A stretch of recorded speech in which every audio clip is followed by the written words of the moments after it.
This is the map of Africa. If you look to the south, you'll see lush vegetation with lots of greenery. However, when you go north, things are different. Covering multiple countries, it is the most gigantic desert globally, with miles and miles of dune formation. Altogether, the Sahara Desert covers 9 million square kilometers, meaning it will swallow Spain 18 times. However, did you know that this vast stretch of sterile sand, covering a third of the African continent, was covered in lush vegetation thousands of years ago? What happened to the Sahara and what is happening to it right now? In this video, we will look at the terrifying discoveries scientists have made under the Sahara Desert. The Atlantic Ocean borders the Sahara on the west, the Red Sea on the east, the Mediterranean Sea on the north, and the Sahel Savanna on the south. The enormous desert spans 11 countries: Algeria, Chad, Egypt, Libya, Mali, Mauritania, Morocco, Niger, Western Sahara, Sudan, and Tunisia.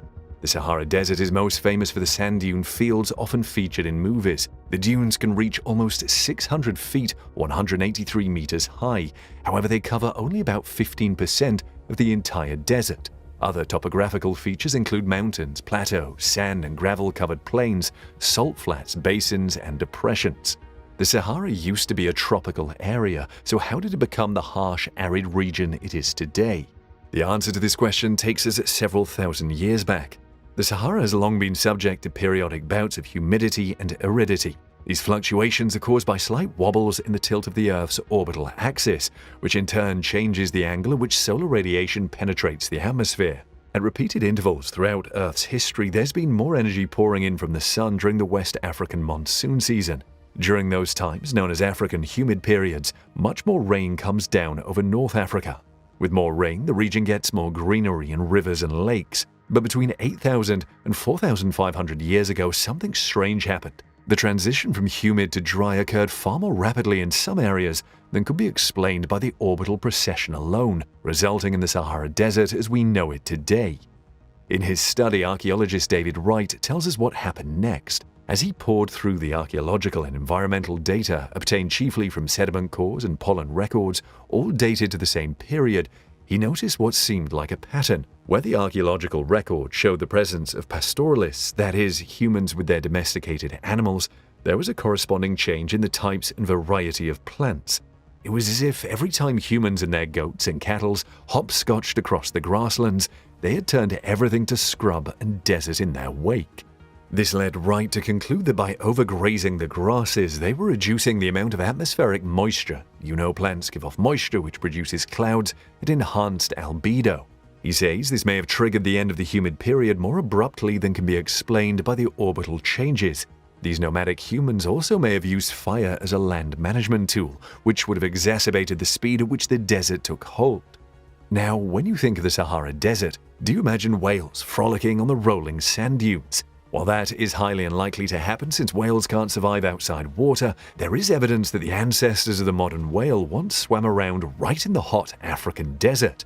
Rewind to 1902 when a team of geologists guided their camels into a valley in Egypt's western desert.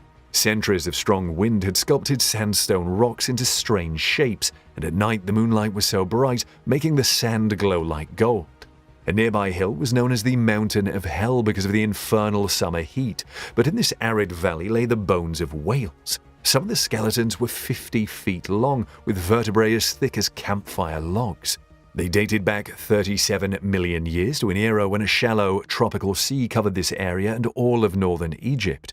And although the geologists didn't realize it at the time, the prehistoric specimens in the sand would offer clues to one of evolution's most nagging questions: how whales became whales. One clue found from these long-dead whales was the presence of feet. Scientists had long suspected that whales were terrestrial mammals that had eased into the ocean over millions of years, gradually losing their four legs. Proof of this is that modern whales have vestigial hind leg bones, but little in the fossil record illustrated the transition until paleontologists began excavating hundreds of whale fossils buried at Wadi Hitan and finding legs and knees. Older specimens of footed whales have since been identified, but Wadi Hitans are unparalleled in their numbers and state of preservation. The valley, about a 3-hour drive from Cairo, is now a UNESCO World Heritage Site visited by some 14,000 people each year. Paleontologists speculate the whales' landlubber ancestors were deer or pig-like scavengers living near the sea. About 55 million years ago, they started spending more time in the water, first eating dead fish along the shore, and then chasing prey in the shallows, and then wading deeper. As they did, some of them evolved traits that facilitated hunting in water. Over time, since they no longer had to bear their total body weight at sea, they got bigger, their backbones elongating and their rib cages broadening. Most of the fossils in the valley belong to two types. Basilosaurus was the giant with an almost eel-like body. The more petite but heavily muscled Dorudon looked more like a modern whale, at least, until its mouth opened to reveal a jaw lined with serrated daggers instead of peg-like teeth. Interestingly, the fossils of more than 75 whales have been found in the middle of the Atacama Desert in Chile. How they ended up there has been a subject of debate among scientists. Now, you've heard about the lost city of Atlantis. You'll be shocked by how this famed city is connected to the next discovery in the Sahara Desert. This takes us to the Eye of the Sahara, also known as the Rishat structure or the Guelb-Rishat. It is a geological formation in the Sahara Desert that resembles an enormous bullseye. The formation stretches across a 40-kilometer wide region of the desert in Mauritania. For centuries, only a few local nomadic tribes knew about the formation. It was first photographed in the 1960s by the Gemini astronauts, who used it as a landmark to track the progress of their landing sequences. Later, the Landsat satellite took additional images and provided information about the formation's size, height, and extent. Geologists initially believed that the Eye of the Sahara was an impact crater created when an object from space slammed into the surface. However, lengthy studies of the rocks inside the structure show that its origins are entirely Earth-based, prompting geologists to look for further explanations. Geologists have concluded that the Eye of the Sahara is a geologic dome. The formation contains rocks at least 100 million years old. Some date back to well before the appearance of life on Earth. These rocks include igneous volcanic deposits and sedimentary layers that form as the wind pushes dust and water deposits, sand and mud. Today, geologists can find several types of igneous rock in the Eye area, including kimberlite, carbonatites, black and rhyolites. However, there is another explanation for this Eye of the Sahara. According to this YouTube video, the remains of the ringed city Plato spoke of in the 4th century BC can be found in the African country of Mauritania, meaning it has been hiding in plain sight this whole time. The search for Atlantis has been ongoing since Greek philosopher Plato first described it in 350 BC, a mysterious island that seemingly just vanished. We've been looking in all the wrong places for its location since everyone assumes it must be under the ocean somewhere, such as in the depths of the Atlantic Ocean or the Mediterranean Sea, says the host of Bright Insight YouTube channel known only as Jimmy. Instead, he proposes the Eye of the Sahara is the mythical city's actual location. Solon, a statesman from ancient Greece, is the man who is thought to have passed on information regarding Atlantis to Plato. Jimmy says it is not only the exact size and shape Plato said it was, 23.5 kilometers across and circular, but mountains he described to the north can be seen quite clearly on satellite imagery as evidence of ancient rivers which Plato said flowed around the city. Plato said Atlantis was destroyed in a single day and night of misfortune and sank beneath the waves. The scientific record shows the Earth underwent significant climate upheaval around 11,500 years ago, when Atlantis is alleged to have disappeared. Jimmy also points out satellite imagery that resembles the aftermath of a tsunami unlike anyone alive today would have seen. Look at the satellite map of the Eye of the Sahara. Doesn't the entire region look like it was blasted by flowing water or a tsunami?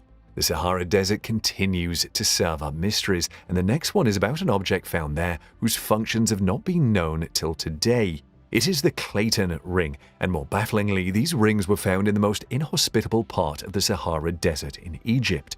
Named after the geographer and desert explorer P.A. Clayton, 1896 to 1962, Clayton rings are conical pottery cylinders open at both ends. They are always found with one or more perforated pottery discs that are always just slightly larger than the ring's smaller opening but do not fit as lids. Some were custom made by potters as a set, others were reworked from old pottery jars and shards like the ones on display.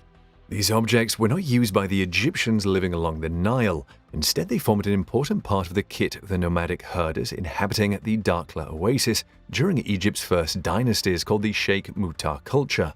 Clayton rings and discs have been found in the oasis around seasonal hunting and herding camps of this culture, but remarkably also in caches up to 300 kilometers away from permanent water sources and beyond the safe roaming range of any herdsman or hunter.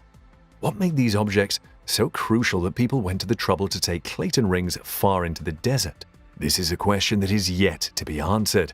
Let's hear what you think of the discoveries in the Sahara Desert in the comments section.